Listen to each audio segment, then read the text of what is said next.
تو میں گھر والوں کو بھی یہ سمجھانے کی عرض کروں گا، اہل و عیال کو یہ سمجھانے کی کوشش کیجئے کہ جتنی میری آمدنی ہے وہ حلال طریقے سے اللہ مجھے دے رہا ہے، اسی کے مطابق گزارا کرنا سیکھیں، ورنہ تمہاری وجہ سے حساب مجھے دینا پڑے. تمہاری ناجائز خواہشات ہیں جو میری آمدنی سے پوری ہو رہی ہیں تو اس کا حساب کل کو مجھے دینا پڑے گا. اس چیز کو سمجھانے کی ضرورت ہے، لیکن یہ آدمی سمجھاتا نہیں. علماء واعظین کی مجالس میں شرکت کرتا ہے، اس کو یہ باتیں سمجھنے کو ملتی ہیں، تھوڑی دیر کے لیے اثر ہوتا ہے، جیسے ہی مسجد سے باہر نکلتا ہے وہ ساری باتیں بھول جاتی ہیں. اس کی ایک مین وجہ کیا ہو سکتی ہے؟ وہ یہ ہے کہ آدمی کی اپنی خواہشات بھی اس طرح کی ہوتی ہیں. آدمی کے اپنا دل بھی یہی چاہ رہا ہوتا ہے کہ یار فخر ہو، تکبر ہو. ظاہر سی بات ہے، جب میں اپنے گھر والوں کی ہر خواہش پوری کروں گا تو وہ جہاں جائیں گے وہاں میری تعریف بھی کریں گے، مجھے اپریشیٹ بھی کریں گے. یہ بات یاد رکھیں کہ مال جمع کرنا فی نفس ہی جائز ہے. ساری دنیا بتا اپنے گھر میں اکٹھا کر لے، کوئی مسئلہ نہیں ہے، فی نفس ہی جائز ہے. مسئلہ کہاں پر بنتا ہے؟ جب اس اکٹھا کرنے میں شریعت کے مسلمہ اصولوں سے روگردانی کی جائے. اکٹھا کرتے ہوئے بندے کے دل میں یہ بات اٹک رہی ہوتی ہے کہ یار یہ تو کام صحیح نہیں کر رہا. اس وقت کیا ہوتا ہے کہ انسان پریشان نہیں ہوتا، کیونکہ وہ دل پہ اس کی محبت ہی ایسی جو ہے وہ خاص کی ہوتی ہے، حب دنیا کی، حب مال کی اس کو سمجھ نہیں آتی. اس کا ضمیر گویا کہ زندہ ہی نہیں ہوتا، بس اس کا مقصد ہی ہوتا ہے پیسہ ہو جائے جیسا، جہاں سے بھی آئے بس آنا چاہیے. اللہ اکبر کبیرہ. اب اس کے لیے اس کو جو ہے نا وہ یہ نہیں وہ دیکھتا کہ میں کہاں سے کما رہا ہوں، بس وہ کیا کرتا ہے بس مجھے نفع، میرا نفع ملنا چاہیے. اب دوسرا جاتا ہے باہر میں جائے، اس کو اس سے غلط نہیں ہوتی. ان کا مفاد کس میں ہے، میرے بھائی کا مفاد کس میں ہے، میرے اہل و عیال کا مفاد کس میں ہے، وہ یہ نہیں دیکھتا. وہ یہ دیکھتا ہے کہ میرا مفاد کس میں ہے، اس میں مجھے کیا ملے گا. یاد رکھیں، ہم جب اللہ والوں کی سیرت کا مطالعہ کرتے ہیں،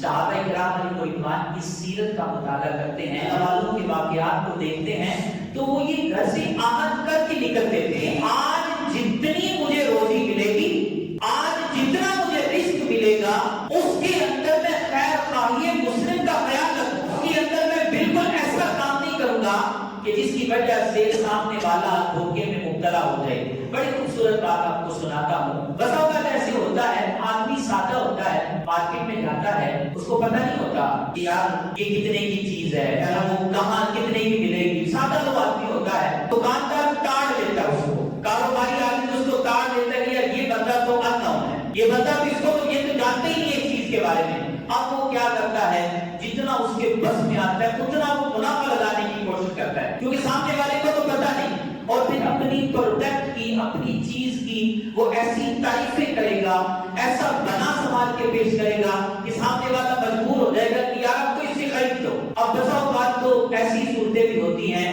جب وہ اچھی اور دکاندار کے مطابق بے عیب چیز گھر لے کر آئی جاتی ہے تو اس کے اندر ہزاروں خامیاں. شریعت نے یہ مسئلہ بتایا ہے، شریعت نے یہ حکم دیا ہے کہ اگر چیز کے اندر خامی نکل آئے تو آپ اس کو ریٹرن کر سکتے ہیں، آپ اس کو واپس کر سکتے ہیں. اب وہاں پر کاروباری آدمی نے جناب لکھ کر لگایا ہوا ہے کہ جناب خریدا ہوا مال واپسی نہیں آئے. جی ایک دفعہ جب ڈیل ہو گئی ہے اب اس کو واپسی نہیں کیا جا سکتا، اب یہ توڑی نہیں جا سکتی. اب چیز سیاہ ہے، سفید ہے، جو بھی ہے بندے کو قبول ہی کر سکتی.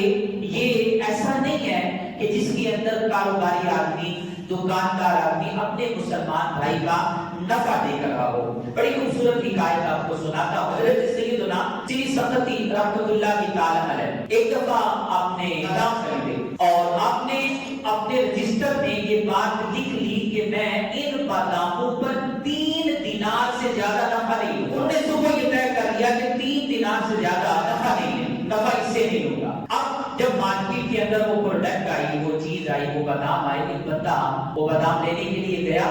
کمیشن ایجنٹ جو ہے، جو مطلب کہ لینے کے لیے چیزیں جاتا ہے پھر اس نے آگے بیچنی ہوتی ہیں، وہ لینے کے لیے گیا.